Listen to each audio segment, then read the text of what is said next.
Assalamualaikum warahmatullahi wabarakatuh.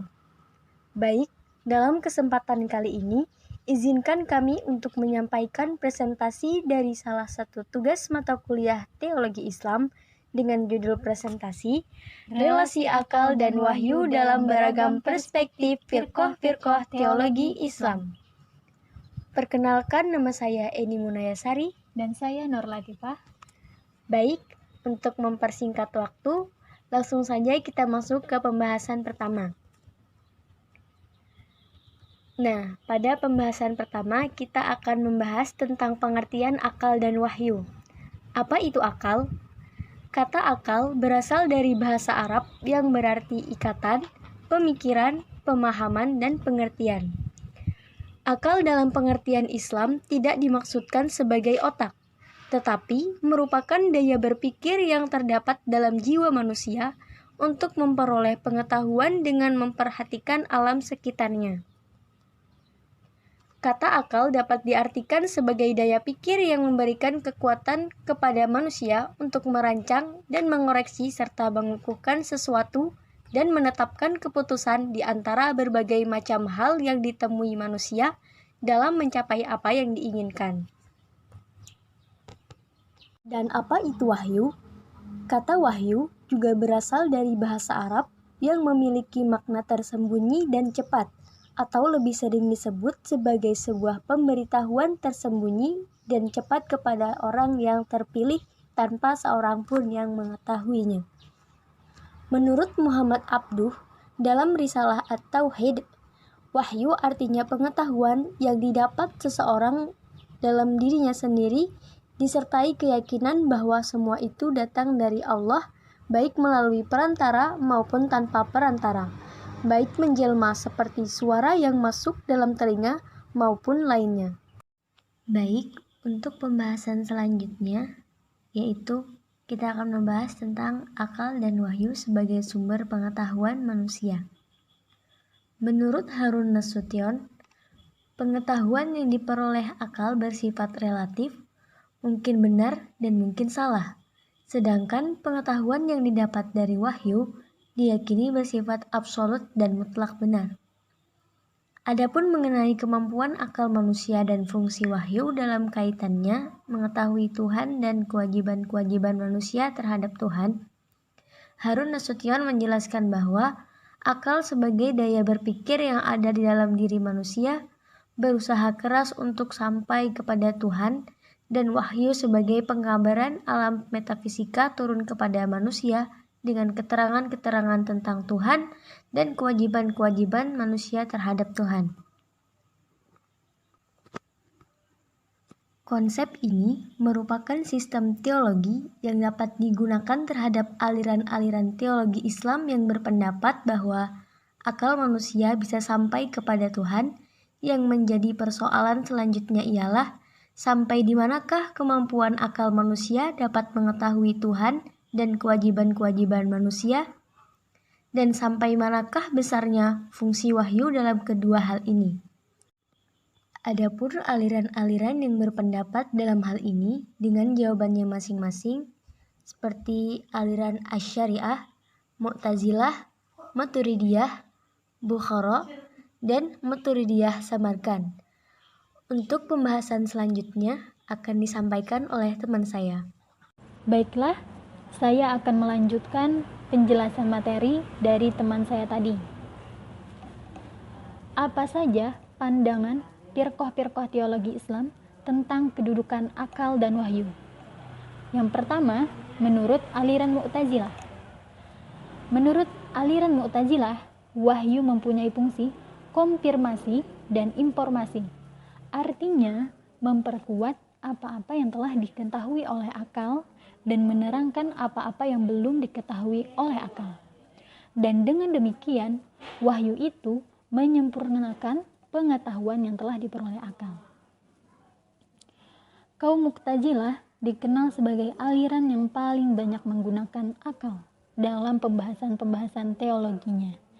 Sehingga pengikut aliran ini dijuluki sebagai kaum rasionalis Islam. Maksudnya di sini adalah kaum Mu'tazilah lebih mengedepankan akal dalam pembahasan-pembahasan teologinya. Makanya mereka disebut atau dijuluki sebagai kaum rasionalis Islam. Tokoh-tokoh pemikir Mu'tazilah sepakat bahwa pokok-pokok pengetahuan tentang Allah, baik dan buruk, kewajiban bersyukur atas nikmat yang diberikan Allah, serta mengetahui kewajiban mengerjakan yang baik dan meninggalkan yang buruk dapat diketahui oleh akal manusia. Menurut mereka, seandainya tidak ada wahyu pun, manusia tetap dapat mengetahuinya. Dalam hal ini, Mu'tazilah memandang bahwa tingkatan akal manusia adalah sama dan tidak berbeda-beda. Meskipun demikian, bukan berarti Mu'tazilah menafikan peranan wahyu. Wahyu menurut mereka memiliki peranan dan fungsi konfirmasi dan informasi, memperkuat yang telah diketahui akal dan menerangkan apa yang belum diketahui oleh akal. Hanya saja, menurut Mu'tazilah, wahyu tidak selamanya menentukan apa yang baik dan apa yang buruk. Artinya, akal dapat mengetahui garis-garis besarnya, sedangkan rinciannya diperoleh melalui wahyu. Jadi, dari uraian di atas dapat disimpulkan bahwa bagi kaum Mu'tazilah, wahyu mempunyai fungsi konfirmasi dan informasi. Artinya, memperkuat apa-apa yang telah diketahui oleh akal dan menerangkan apa-apa yang belum diketahui oleh akal. Dan dengan demikian, wahyu itu menyempurnakan pengetahuan yang telah diperoleh oleh akal. Yang kedua, aliran Asy'ariyah. Menurut golongan Asy'ariyah, yang dapat diketahui oleh akal hanya wujud Tuhan. Sedangkan yang lainnya, yaitu kewajiban mengetahui Tuhan, mengetahui baik dan jahat atau buruk, serta kewajiban mengerjakan yang baik dan menjauhi yang jahat, diperlukan wahyu. Aliran Asy'ariyah termasuk aliran Ahlus Sunnah wal Jamaah. Berbeda dengan aliran Mu'tazilah, aliran Asy'ariyah memberikan peranan yang lebih besar kepada wahyu dalam mengetahui kebenaran dan kewajiban agama. Menurut Asy'ariyah, segala kewajiban yang harus dilakukan oleh manusia hanya dapat diketahui melalui wahyu. Akal tidak dapat membuat sesuatu menjadi wajib dan tidak dapat mengetahui bahwa mengerjakan yang baik dan meninggalkan yang jahat atau buruk itu adalah wajib bagi manusia. Dalam pandangan Asy'ariyah, akal memang dapat mengetahui Tuhan dan perlu berterima kasih kepadanya. Namun, hanya melalui wahyulah manusia dapat mengetahui bahwa orang yang taat kepada Tuhan akan mendapat pahala atau balasan baik, dan orang yang berbuat maksiat kepadanya akan mendapatkan hukuman atau siksa. Menurut Al-Baghdadi, pemuka Asy'ariyah, akal dapat mengetahui Tuhan, tetapi tidak dapat mengetahui kewajiban berterima kasih kepada Tuhan. Karena segala kewajiban yang dapat diketahui hanya melalui wahyu. Oleh karena itu, sebelum turun wahyu tidak ada kewajiban-kewajiban dan tidak ada larangan-larangan bagi manusia. Jadi, dari uraian-uraian di atas dapat disimpulkan bahwa menurut golongan Asy'ariyah, yang dapat diketahui oleh akal hanya wujud Tuhan. Sedangkan yang lainnya, yaitu kewajiban mengetahui Tuhan, mengetahui baik dan jahat atau buruk, serta kewajiban mengerjakan yang baik dan menjauhi yang jahat, diperlukan wahyu. Dalam pendapat aliran Asy'ariyah, wahyu mempunyai fungsi yang besar sekali. Boleh dikata, wahyu menentukan segala hal. Menurut aliran ini, sekiranya wahyu tidak ada, manusia akan bebas berbuat apa saja yang dikehendakinya. Dan sebagai akibatnya, masyarakat akan berada dalam kekacauan. Dengan demikian, menurut pendapat aliran ini, wahyu perlu untuk mengatur masyarakat manusia, dan ditambahkan oleh Ad-Dawani, salah satu fungsi wahyu ialah memberi tuntunan kepada manusia untuk mengatur hidupnya di dunia. Jadi Asy'ariyah ini kebalikannya dari Mu'tazilah. Kalau Mu'tazilah itu lebih mengedepankan akal, sedangkan Asy'ariyah lebih mengedepankan wahyu. Yang ketiga, Aliran Maturidiyah. Aliran Maturidiyah terbagi menjadi dua kelompok, yaitu Maturidiyah Samarkand dan Maturidiyah Bukhara.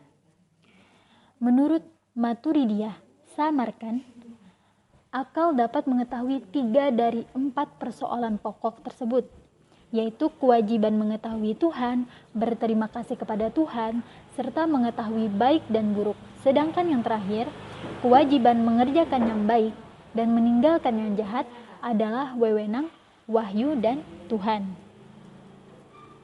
Maturidiyah Samarkand dinisbatkan kepada tokoh utama aliran Maturidiyah, yaitu Abu Mansur al-Maturidi. Pandangan Maturidiyah Samarkand tentang masalah otoritas akal dan wahyu lebih dekat dengan pandangan Mu'tazilah daripada Asy'ariyah.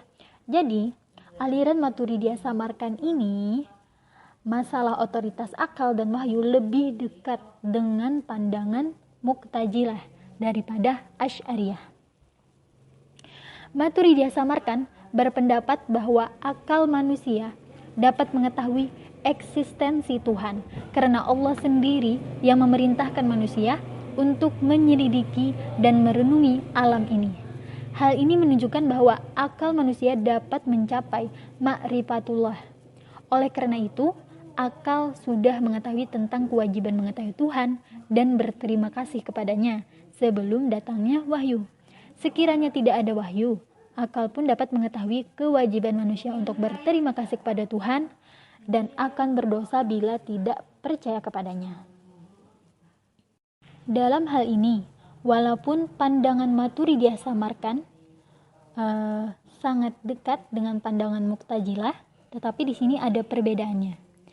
Maturidiyah berpendapat bahwa akal dapat mengetahui hal yang baik dan yang buruk, tetapi tidak mengetahui kewajiban berbuat baik dan meninggalkan yang buruk, karena hanya dapat diketahui melalui wahyu. Nah, dari uraian tersebut dapat dipahami bahwa aliran Maturidiyah Samarkand berpendapat akal dapat mengetahui 3 dari 4 persoalan pokok tersebut, yaitu kewajiban mengetahui Tuhan, berterima kasih kepada Tuhan, serta mengetahui baik dan buruk.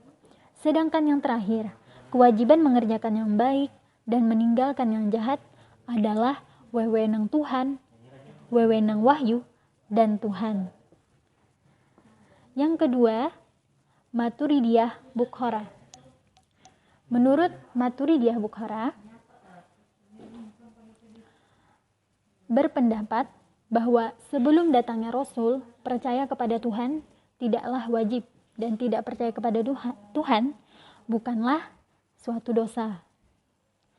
Tokoh Maturidiyah Bukhara adalah Abu Yurs Muhammad al-Bajdawi. Pemikiran teologi al-Bajdawi sedikit berbeda dari Abu Mansur, meskipun tidak terlalu mendasar. Perbedaannya hanya pada masalah kewajiban-kewajiban manusia dalam hubungannya dengan Tuhan. Dalam hal otoritas akal dan wahyu, aliran Maturidiyah Bukhara lebih dekat dengan Asy'ariyah. Al-Bajdawi mengatakan bahwa akal hanya mampu mengetahui Tuhan, tetapi ia tidak dapat mengetahui dan menentukan kewajiban mengetahui Tuhan. Dalam hal ini, yang mengetahui dan menentukannya adalah wahyu. Dalam hal baik dan buruk, akal hanya mengetahui baik dan buruk, tetapi tidak dapat mengetahui kewajiban mengerjakan yang baik dan menjauhi yang buruk.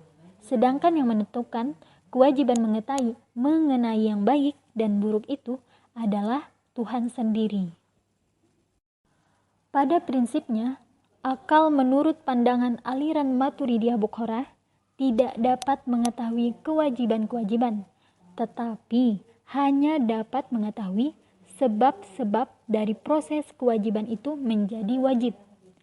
Oleh karena itu, mengetahui Tuhan dalam arti berterima kasih kepada Tuhan sebelum turunnya wahyu tidaklah wajib bagi manusia.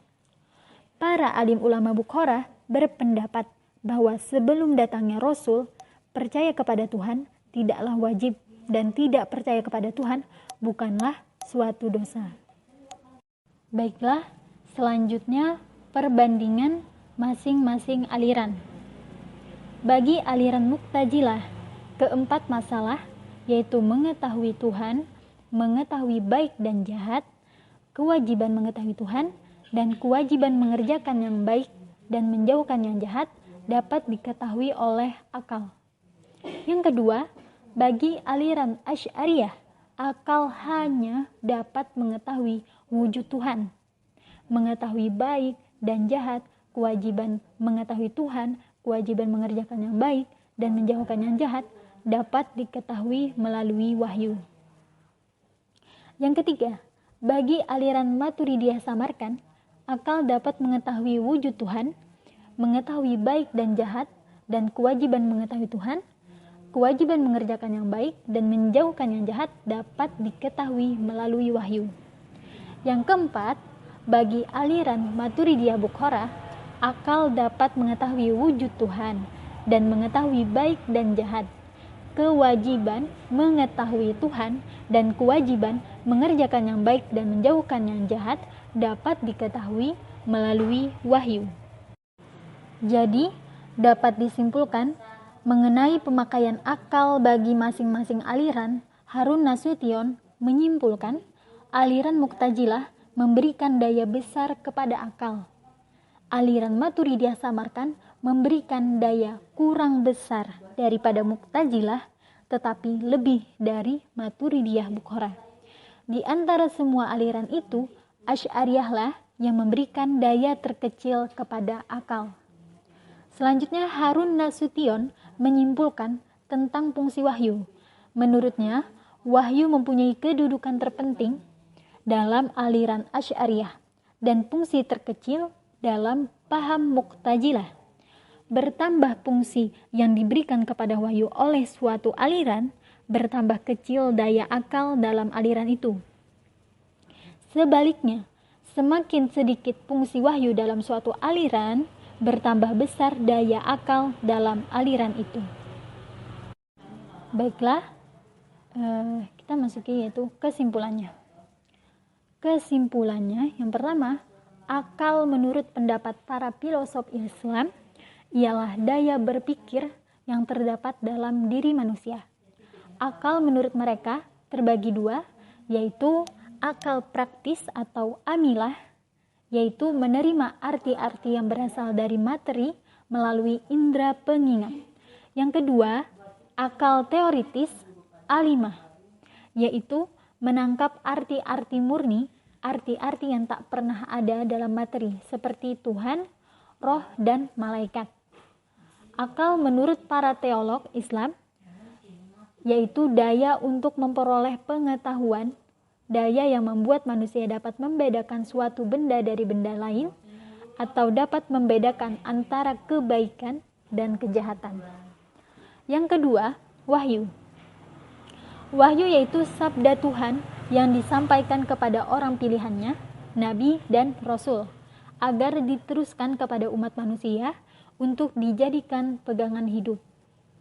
Yang ketiga, mengenai pemakaian akal, aliran Mu'tazilah memberikan daya yang besar kepada akal.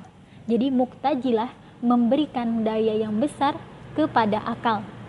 Aliran Maturidiyah Samarkand memberikan daya kurang besar dari Mu'tazilah, tetapi lebih besar daripada Maturidiyah Bukhara. Sedangkan aliran Asy'ariyah memberikan daya terkecil kepada akal. Maksudnya, aliran Asy'ariyah lebih mengedepankan wahyu. Yang keempat, wahyu dalam aliran Asy'ariyah mempunyai fungsi yang banyak, sedangkan dalam aliran Mu'tazilah, wahyu mempunyai fungsi yang kecil sekali, yaitu berfungsi sebagai konfirmasi dan informasi. Baiklah, terima kasih atas perhatiannya dan mohon maaf apabila dari penjelasan kami tadi masih ada kesalahan maupun kekurangannya. Kurang dan lebih mohon dimaafkan dan semoga bermanfaat bagi kita semua. Sekian, terima kasih. Wassalamualaikum warahmatullahi